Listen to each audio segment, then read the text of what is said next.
नमस्कार प्यारे साथियों, प्रताप क्लासेस के YouTube चैनल पर आपका स्वागत है।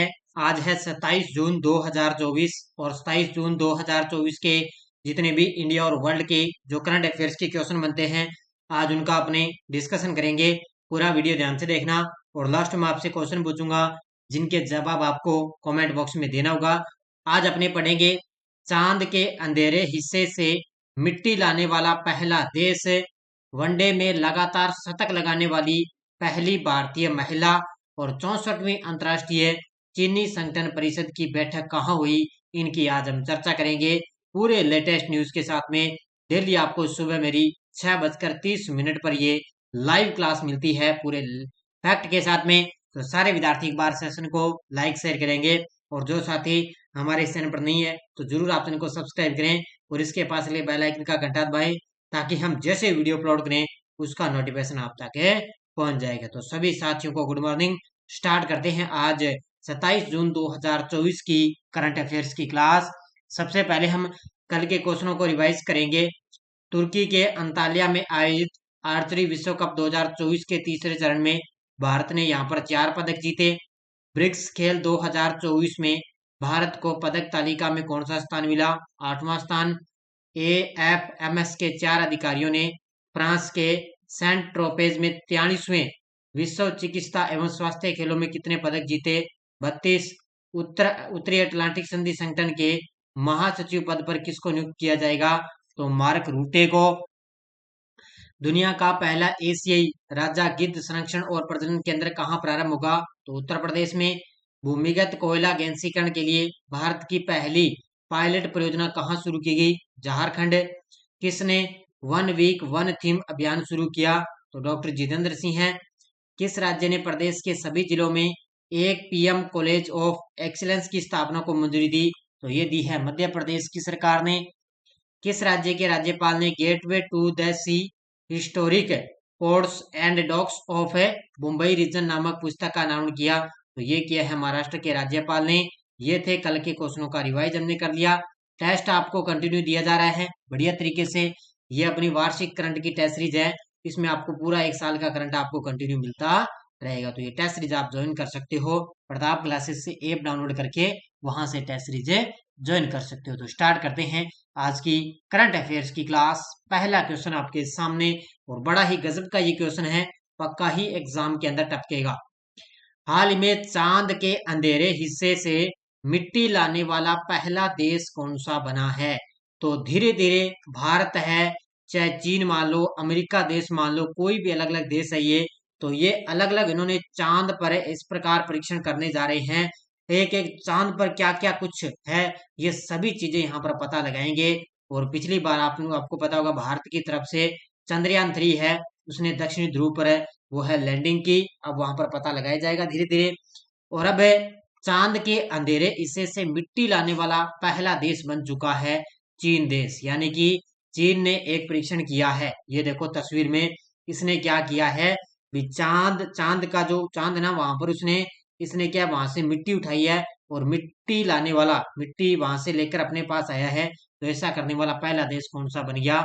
चीन देश बन चुके, यानी कि चांद का जो अंधेरा हिस्सा है ना, अंधेरे वाला हिस्सा, वहां से इसने मिट्टी उठाई है इस उपकरण ने, और वहां से उठाने के बाद में सीधा अपने पृथ्वी पर लेकर आया है। 25 जून को चीन का मून मिशन चांद की सतह से मिट्टी लेकर धरती पर पहुंच गया। इसी के साथ वह पहला देश बन गया जो चांद के अंधेरे हिस्से में सैंपल लाने में सफल रह चुका है। चीनी नेशनल स्पेस एडमिनिस्ट्रेशन का चांग E6 लैंडर 53 दिन बाद कैप्सूल में सैंपल लेकर धरती पर लौटा है। तो ये कौन सा मिशन है? चांग E6 लैंडर है ये, जो अभी 53 दिन बाद में क्या है, चांद से वहां से सैंपल लेकर ये धरती पर लौटा। इंसानों को भेजने के अलावा चीन 2030 तक चांद के साउथ पोल पर एक रिसर्च बेस बनाना चाहता है, यानी कि इंसानों को तो भेज रहा है, इसके अलावा चीन 2030 तक है ना, चांद का जो साउथ पोल है ना, दक्षिण पोल वाला, उसमें एक रिसर्च बेस भी बनाएगा। और अभी भी अंधेरे हिस्से से उसने मिट्टी लेकर ये पृथ्वी पर लौटा है। तो बड़ा गजब का ये क्वेश्चन है, किस कौन सा देश है? चीन देश। हाल ही में 64वीं अंतर्राष्ट्रीय चीनी संगठन परिषद की बैठक कहाँ हुई है? हाल ही में 64वीं अंतर्राष्ट्रीय चीनी संगठन परिषद की बैठक हुई है नई दिल्ली के अंदर। और अब की बार अंतर्राष्ट्रीय चीनी संगठन का मेजबान देश कौन सा है, तो वो है अपना देश भारत। कौन सा है? अपना देश भारत है 2024 में। और अभी इसकी हाल में बैठक हुई है नई दिल्ली के अंदर। 64वीं अंतर्राष्ट्रीय चीनी संगठन ISO परिषद की बैठक 25 जून 2024 को नई दिल्ली के भारत मंडपम में हुई। यहाँ पर 30 से अधिक देशों के प्रतिनिधियों और विभिन्न अंतर्राष्ट्रीय संगठनों के प्रतिनिधियों ने यहाँ पर भाग लिया। 25 से लेकर 27 जून 2024 तक आयोजित बैठक का उद्देश्य है चीनी उद्योग और जैव ईंधन क्षेत्रों से संबंधित मुद्दों पर चर्चा करना, इसका मुख्य उद्देश्य है। लंदन में 63वीं ISO परिषद की बैठक में भारत को 2024 के लिए अंतर्राष्ट्रीय चीनी परिषद का अध्यक्ष चुना गया, यानी कि 2024 के अंदर भारत इसका मेजबान देश है। किसका? अंतर्राष्ट्रीय चीनी परिषद का मेजबान देश की बार है। और अभी हाल ही में नई दिल्ली के अंदर इसकी बैठक हुई है।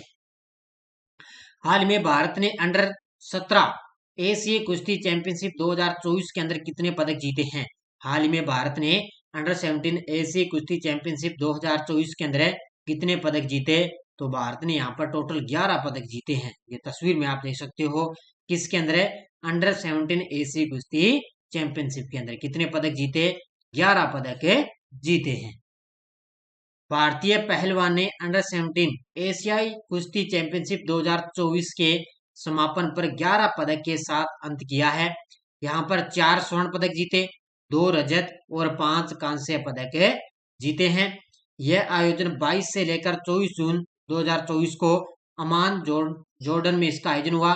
अंडर 17 प्रतियोगिता के बाद युवा 23 चैंपियनशिप आयोजित की गई थी। तो ये इसका आयोजन किया गया जॉर्डन में। और इसके अंदर भारत ने टोटल 11 पदक जीते, 4 स्वर्ण, 2 रजत और 5 कांस्य पदक जीते। अब देखो, जो 4 स्वर्ण पदक जीते ना, ये 4 स्वर्ण पदक है, ये किस किस ने जीते? तो भारतीय महिला टीम ने सभी 4 स्वर्ण पदक हासिल करके अपना दबदबा कायम रखा। इसमें दीपांशी 46 किलोग्राम में गोल्ड, मुस्कान 53 किलोग्राम में गोल्ड, रजनीता 61 किलोग्राम में गोल्ड और मानसी लाठेर 69 किलोग्राम में स्वर्ण पदक जीता। तो ये 4 स्वर्ण पदक इन्होंने जीते। हाल में WTT कंटेंडर लागोस 2024 का महिला एकल खिताब जीतने वाली पहली भारतीय महिला खिलाड़ी कौन बनी है? WTT का मतलब होता है विश्व टेबल टेनिस कंटेंडर लागोस है 2024 के अंदर महिला एकल खिताब जीतने वाली पहली भारतीय महिला खिलाड़ी बनी है श्रीजा अकुला। ऑप्शन नंबर 1 कौन बन चुकी है? श्रीजा अकुला बनी है। ये तस्वीर में आप देख सकते हो। विश्व टेबल टेनिस के अंदर इन्होंने महिला एकल का खिताब जीता। देखो, हैदराबाद की है श्रीजा अकुला WTT विश्व टेबल टेनिस कंटेंडर एकल खिताब जीतने वाली पहली भारतीय टेबल टेनिस खिलाड़ी बन चुकी है। श्रीजा अकुला ने WTT कंटेंडर लागोस 2024 इवेंट में महिला एकल और युगल दोनों खिताब जीत लिए हैं। तो महिला एकल का भी जीत लिया और महिला युगल भी खिताब जीता। फाइनल में चीन की 16 वर्षीय यिजी डिंग को 4-1 से हराकर अपना पहला WTT कंटेंडर खिताब जीता। ये फाइनल वाला याद रखना भी पूछा जा सकता है किस देश की थी? ये चीन देश की है, यिजी डिंग इसको फाइनल में रहा। WTT कंटेंडर लागोस 2024 नाइजीरिया के लागोस में Sir Molade Okoya Thomas indoor sports hall में 19 से लेकर 23 जून तक इसका आयोजन किया गया। तो ये महिला वाला मैंने आपको बता दिया। अब देखो, पुरुष साइकिल में किसने जीता? तो पुरुष साइकिल में याद रखना दिमित्रिज ओवराचोव जर्मनी के हैं, इन्होंने पुरुष साइकिल में जीता। महिला युगल में कामत भारत की है, श्रीजा अकुला और अर्चना ने जीता। और पुरुष युगल में हरमीत देसाई और मानव ठक्कर भारत के, इन्होंने पुरुष युगल का खिताब जीता है। तो पुरुष साइकिल का भी याद रखना दिमित्रिज ओचारोव ये जर्मनी के हैं, इन्होंने पुरुष एकल में, और महिला एकल का श्रीजा अकुला ने महिला एकल का खिताब जीता है। नेक्स्ट है, हाल में वनडे में लगातार शतक लगाने वाली पहली भारतीय महिला क्रिकेटर कौन बनी है? हाल में वनडे में लगातार शतक लगाने वाली पहली भारतीय महिला क्रिकेटर कौन बन चुकी है?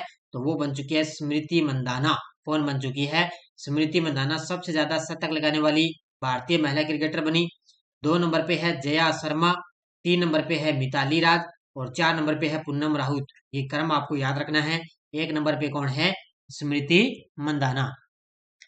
तो स्मृति मंदाना ने 19 जून को बेंगलुरु के एम चिन्नास्वामी स्टेडियम में खेले गए दक्षिण अफ्रीका के खिलाफ दूसरे वनडे में 2 संयुक्त शतक बनाने वाली पहली भारतीय क्रिकेटर महिला बनी। उन्होंने द्विपक्षीय एक दिवसीय अंतर्राष्ट्रीय श्रृंखला में एक भारतीय महिला द्वारा सर्वाधिक रन बनाने का रिकॉर्ड भी दर्ज किया। जनवरी 2022 में उनको आईसीसी ने उन्हें आईसीसी महिला क्रिकेटर ऑफ द ईयर के लिए राचेल यो फ्लिंट पुरस्कार से भी सम्मानित किए हैं। तो जनवरी 2022 के अंदर इनको ये पुरस्कार भी मिला और ये दूसरे वनडे में 2 शतक लगातार लगाने वाली पहली भारतीय महिला क्रिकेटर बन गई है। हाल में विश्व शिल्प शहर का दर्जा प्राप्त करने वाला देश का चौथा शहर कौन सा है? हाल ही में विश्व शिल्प शहर का दर्जा प्राप्त करने वाला देश का चौथा शहर बन चुका है श्रीनगर। कौन सा बन चुका है? श्रीनगर बने चुका। ये देश का चौथा शहर बन गया। इससे पहले जयपुर इसके अंदर शामिल है, एक मलमपुर है और एक मैसूर है और ये चौथा अब श्रीनगर बन चुका है। तो श्रीनगर विश्व शिल्प परिषद WCC द्वारा वर्ल्ड क्राफ्ट सिटी के रूप में मान्यता प्राप्त करने वाला चौथा भारतीय शहर बन चुका है, यानी कि वर्ल्ड क्राफ्ट सिटी के रूप में मान्यता प्राप्त की है। 3 साल बाद इसने शिल्प और लोक कला के लिए यूनेस्को क्रिएटिव सिटी नेटवर्क के हिस्से के रूप में इसको नामित किया गया और वर्ल्ड क्राफ्ट सिटी के रूप में मान्यता प्राप्त करने वाले 4 भारतीय शहर हो गए। अभी श्रीनगर शामिल हो गया, इससे पहले जयपुर था और मलमपुरम और मैसूर, ये 4 भारतीय शहर इसके अंदर शामिल हो गया। चौथा भारतीय शहर कौन सा बन गया? श्रीनगर बन चुका है। हाल में किसे राज्यसभा में सदन का नेता नियुक्त किया गया है? हाल ही में किसे राज्यसभा में सदन का नेता नियुक्त किया गया? तो ये किया गया है जगत प्रकाश उपकरण को। इसको किया गया, तो यहाँ पे उपकरण नहीं होगा, ये मिस्टेक है, यहाँ पे होगा जगत प्रकाश नड्डा, यानी कि जीएस जो नड्डा है वो अब राज्यसभा में सदन के नेता नियुक्त हो चुके हैं। तो कौन हो चुके हैं? जगत प्रकाश नड्डा, ये राज्यसभा में सदन के नेता चुने गए हैं। तो भारतीय जनता पार्टी भाजपा के अध्यक्ष और केंद्रीय मंत्री जगत प्रकाश नड्डा को राज्यसभा में सदन का नेता चुना गया। श्री नड्डा ने केंद्रीय मंत्री पीयूष गोयल की जगह ली है। किसकी जगह ली? पीयूष गोयल की, जिन्होंने हाल ही में लोकसभा चुनाव जीता और 24 जून को संसद के निचले सदन के सदस्य के रूप में शपथ ली है। अब यहाँ पे देखना, राज्यसभा में सदन का नेता कौन हो गया? जगत प्रकाश नड्डा। और राज्यसभा में विपक्षी दल का नेता कौन हो गया? मल्लिकार्जुन खड़गे। कौन हो गए? मल्लिकार्जुन खड़गे है, वो विपक्ष दल के नेता हैं। और राज्यसभा में सदन का नेता कौन हो गया? जगत प्रकाश नड्डा। हाल में मोदी 3.0 में ओम बिरला कौन सी बार लोकसभा अध्यक्ष चुने गए हैं? हाल ही में मोदी 3.0 में ओम बिरला कौन सी बार लोकसभा अध्यक्ष चुने गए? तो ये बन चुके हैं अब की बार दूसरी बार लोकसभा अध्यक्ष चुने जा चुके हैं। तो ये 2 चुनाव हुए थे, उसके अलावा अब लोकसभा अध्यक्ष दोबारा कौन बन गए? दूसरी बार है ओम बिरला बन चुके, जो अपने राजस्थान से कोटा जिले से सांसद है ना ओम बिरला। तो मोदी 3.0 में ये दूसरी बार लोकसभा अध्यक्ष बन गए हैं। देखो मुख्य देते हैं, मोदी 3.0 में ओम बिरला लगातार दूसरी बार लोकसभा अध्यक्ष चुने गए। बिरला का लगातार दूसरी बार इस पद पर आना राजस्थान के बदलते राजनीतिक समीकरण की तरफ भी इशारा कर रहा है, कि राजस्थान के अंदर भी बदल चुकी है राजनीति लगभग। तो मुख्यमंत्री भजन लाल और पूर्व मुख्यमंत्री वसुंधरा राजे ने इधर बिरला प्रदेश में नए पावर सेंटर के रूप में उभरे हैं। तो भजन लाल शर्मा है, वसुंधरा राजे हैं, वो भी उन्होंने बिरला प्रदेश के अंदर वहां पर नए पावर सेंटर के रूप में उभरे। तो ये अब दूसरी बार लोकसभा के अध्यक्ष चुने गए हैं। किस मंत्रालय ने सफाई अपनाओ बीमारी भगाओ SABB पहल शुरू की है? हाल ही में किस मंत्रालय ने सफाई अपनाओ बीमारी भगाओ की पहल की शुरुआत की है? आवास और शहरी मंत्रालय ने। तो आगामी इसकी 1 जुलाई से स्टार्ट होगा और अगस्त तक चलेगा। आवास और शहरी मंत्रालय द्वारा ये अभियान है सफाई अपनाओ बीमारी भगाओ। तो ये किसके द्वारा? आवास और शहरी मंत्रालय द्वारा इसकी शुरुआत होगी। तो आवास और शहरी मामलों के मंत्रालय ने स्वच्छ भारत मिशन शहरी 2.0 के तहत सफाई अपनाओ बीमारी भगाओ पहल शुरू की, जो 1 जुलाई से लेकर 31 अगस्त 2024 तक ये अभियान चलेगा। इसका उद्देश्य है भी मानसून के मौसम के दौरान बढ़ी हुई सफाई और स्वास्थ्य चुनौतियों का सामना करने के लिए शहरी स्थानीय निकायों को सशक्त बनाना है, क्योंकि मानसून राजस्थान के अंदर वैसे भी प्रवेश कर चुका है, भारत के अंदर चल रहा है। तो वहां पर मौसम के दौरान जो बड़ी जो आपको पता है बीमारी वगैरह मच्छर वगैरह आएंगे, तो इससे सफाई और स्वास्थ्य चुनौतियों का सामना करते हुए उनके लिए सफाई अपनाओ बीमारी भगाओ को अभियान शुरू किया। तो 1 जुलाई से लेकर 31 अगस्त तक चलेगा। हाल ही में खालूबार युद्ध स्मारक कहाँ प्रारंभ हुआ है? हाल ही में खालूबार युद्ध स्मारक कहाँ प्रारंभ हुआ? तो ये हो चुका है लद्दाख के अंदर। ऑप्शन नंबर सी कहाँ पर हुआ है? लद्दाख के अंदर हो चुका है। खालूबार युद्ध स्मारक स्टार्ट हो चुका है। तो इसका उत्तर हो जाएगा लद्दाख। देखो, लद्दाख में कारगिल युद्ध के नायकों को श्रद्धांजलि के रूप में भारतीय सेना ने खलबूर युद्ध स्मारक को पर्यटन के लिए खोल दिया है। यह उद्घाटन समारोह है for ever in operations division के प्री कारगिल विजय दिवस समारोह का हिस्सा था, क्योंकि इस वर्ष प्रदेश 26 जुलाई को कारगिल विजय दिवस की 25वीं वर्षगांठ है बनाया गया। तो ये अब की बार 26 जुलाई आने वाली है, तो इसके अंदर कारगिल विजय दिवस की 25वीं वर्षगांठ बनाई जाएगी। तो इसी समय अपने और है इसकी चर्चा कर लेंगे। हाल में किसे भारत के पहले एआई विश्वविद्यालय में कुलपति नियुक्त किया गया? तो किसे भारत के पहले एआई विश्वविद्यालय में कुलपति नियुक्त किया गया? तो ये किया गया साइमन मार्क को। ऑप्शन नंबर बी किसको किया गया? साइमन मार्क को भारत के पहले एआई विश्वविद्यालय में कुलपति नियुक्त किया गया। तो भारत के पहले कृत्रिम बुद्धिमत्ता विश्वविद्यालय यूनिवर्सल एआई यूनिवर्सिटी ने अंतर्राष्ट्रीय रणनीतिकार और कई पुरस्कार विजेता प्रोफेसर साइमन मार्क को अपना कुलपति नियुक्त किया। तो भारत का जो कृत्रिम एआई जो बुद्धिमत्ता विश्वविद्यालय है, उसने साइमन मार्क को अपना कुलपति नियुक्त किया।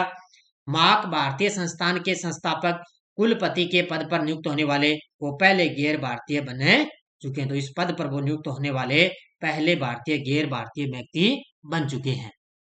अब आपको एक पॉइंट याद रखना है कि पैट कमिंस ने लगातार दूसरी T20 विश्व कप हैट्रिक के साथ इन्होंने इतिहास रचा है। याद रखना पॉइंट को। तो 23 जून को पैट कमिंस ने इतिहास रचा, क्योंकि वह T20 विश्व कप में 2 हैट्रिक लेने वाले पहले खिलाड़ी बन चुके हैं। तो ये लगातार T20 विश्व कप में 2 हैट्रिक लेने वाले पहले खिलाड़ी बन गए। उन्होंने सेंट विसेंट में ऑस्ट्रेलिया और अफगानिस्तान के बीच सुपर 8 के मुकाबले के दौरान उन्होंने ये उपलब्धि हासिल की। इन्होंने पैट कमिंस ने राशिद खान, करीम जन्नात और गुलबदीन नैब के विकेट लेकर उन्होंने उपलब्धि हासिल की। यानी कि हैट्रिक का मतलब 3 गेंदों पर 3 लगातार उनको विकेट लेना। उन्होंने 2 बार अपने T20 क्रिकेट में इतिहास रचा है। किसने? ये है पैट कमिंस। यह टेलीग्राम ग्रुप है। कोई सूचना आती है, कोई लिंक आ गया, कोई नोटिफिकेशन आ गया, सब आपको टेलीग्राम पे सूचना मिलती है। पिछले वीडियो क्वेश्चन क्या था? कौन सा देश दुनिया का तीसरा सबसे बड़ा एयरलाइन मार्केट बना? तो वो बन चुका है अपना देश भारत है। कल कई साथियों ने कमेंट किया था कि सर पीछे बूस्टर डोज भी दिया करो और साथ में जो आप करंट करवाते हो उनके साथ पीछे का करंट भी करवाया करो। मुझे कोई दिक्कत नहीं है, मैं करवा सकता हूँ, लेकिन मैं अगर आपको बूस्टर डोज देने लग गया और पीछे वाला जी यस्टरडे डोज मैंने जीके की स्टार्ट कर दी, तो ये क्लास मान के चलो आपके लिए आधे घंटे की क्लास हो जाएगी। ये पक्का मुझे पता है, आधे घंटे की क्लास हो जाएगी। मैं इसलिए आपको नहीं करवा रहा क्योंकि आपके लिए ये क्लास मात्र 15-16 मिनट की क्लास रहे, क्योंकि अगर मैंने पीछे का करंट स्टार्ट कर दिया ना, साथ में आपको रिवाइज करवाऊंगा और यस्टरडे डोज भी करवाऊंगा, तो ये क्लास मुझे लगता है 25 या 30 मिनट के बीच में ये क्लास जाएगी। इसलिए मैं यहाँ पे आपको नहीं करवा रहा। अब देखो क्वेश्चन फॉर यू, कौन सा देश बांग्लादेशी नागरिकों के लिए ई मेडिकल वीजा सुविधा शुरू करेगा? भारत, नेपाल, श्रीलंका, मालदीव? इसका जवाब आपको कमेंट बॉक्स में देना है। ये थी आज की अपनी करंट अफेयर्स की क्लास। बाकी आपको एलडीसी वगैरह है, सीईटी की स्पेशल करंट अफेयर्स की टेस्ट सीरीज दी जा रही है। RPSC first grade second grade के प्रीवियस क्वेश्चन पेपरों की पीडीएफ अपलोडेड है, 1 साल की वैलिडिटी है, ये भी आप ले सकते हो। तो सारे विद्यार्थी एक बार वीडियो को ज्यादा लाइक शेयर करेंगे। धन्यवाद। जय हिंद, जय भारत।